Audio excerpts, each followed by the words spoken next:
Hi everybody, this is a screencast introducing another responsive framework. This one's called Bootstrap. It's possibly the most popular of them. It's got a little more functionality than Skeleton, but the learning curve I think is about the same. It uses the same 12-column grid you learned in Skeleton and that I described in the homework assignment. The website is called Get Bootstrap, and I want to show you a little bit about how it works. First of all, if you're using Bootstrap 3, which is what I'll attach with this example, you'll see that there are classes that describe the device and how many columns the element will take up. So when you see something like class equals row, it's the same in all the frameworks. Class equals row will be a display block. That's the same as Skeleton, the same as Foundation, the same as the example I showed you that was from hand for the homework. So there are different device sizes. Anyway, I'm going to go ahead and show you some code. This is on my desktop. It's just bootstrap.html. And this is going to be a Bootstrap example that I will attach to this video after I publish it. And what you see here is a container, a row, and some placeholders for images. Now this is XS4. There is also call-sm-4. There is also call-LG or MD for medium -4, and there's a call-LG-4, and that's for large devices. So as with all the responsive frameworks, these numbers need to add up to 12. So you see 4, 4, and 4. If we wanted to have 6 columns, these would all be 2s. So there is also a call-XL-4, and that's for large screens like Apple TV and things like that. So I'm going to go ahead and hit refresh on this. And what I'm going to do is inspect a couple of elements and show you the media queries for Bootstrap. Because right now this page is referencing the Bootstrap minified CSS. This is the Bootstrap minified JavaScript. And this is jQuery. So for full support, you would need all of these things. For minimal support, you could just pull in the CSS. But if I were to inspect these elements and look at, let's say, call-XS-4, you would see width 33%. And I can go ahead and click on the Bootstrap CSS. And here you see a media query that says for minimum width of 1200 pixels, container equals 1170 pixels. So as we reduce the size on this, you'll see that only when it's extra small will it turn into those values. Now right now I'm at SM, not XS. So what I can do is change this to SM, because that would be mobile, and this would be SM.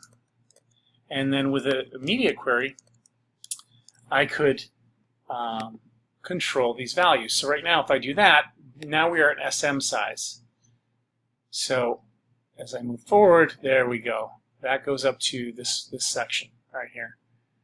So if I were to add call-mid-4 and call-mid-4, then that would go to the next level. Now here, I'll hit refresh again, and we can make sure we get the hard copy in. So basically, getting used to Bootstrap is as simple as learning its classes and its nomenclature. Now I'm getting larger. There we go. Now I'm at 790, and the rest of the way we should be good all the way through. So note the breakpoint. The breakpoint is 758, 759.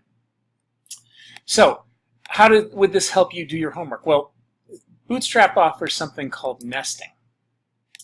And we'll go ahead and look for, this is the docs for CSS. And if you were to look at the grids, you'd see the actual breakpoints. Now remember, a breakpoint is when a media query hits. That's where the pixels are at a breakpoint. So, for example, these breakpoints are 768 and up, 992, 1200 pixels. So this is SM, MD, and LG. Okay, so the media queries on there that Bootstrap comes with, this kind of tells you what it is. XS is small, extra small, small, medium, and large. So you're free to experiment with these things, but here's exactly like the example I did from scratch, where it's column 1, 12 columns, and that's representing this. So I'm going to look for nesting here. This is an example of nesting columns, where we have level 1, which is this, and then div class 2, which is a break tag, which is this section right here down below. So this may help you when if you want to use this to do your homework. This is a very low level on Bootstrap. We'll do a little bit more later. But there are things like this where, let's say you have call mid9, call MD push. Notice how this is the last one? So hypothetically, this should be the second in your code. But Bootstrap offers you the ability to control what loads first, which is really cool. Because if I were to go like this and reduce the size and look for push, there's the push reset here. There's the push right there. And you see the push got put on top and the pull's at the bottom. So push means to switch with the pull. So now when I go back like this, look what happens.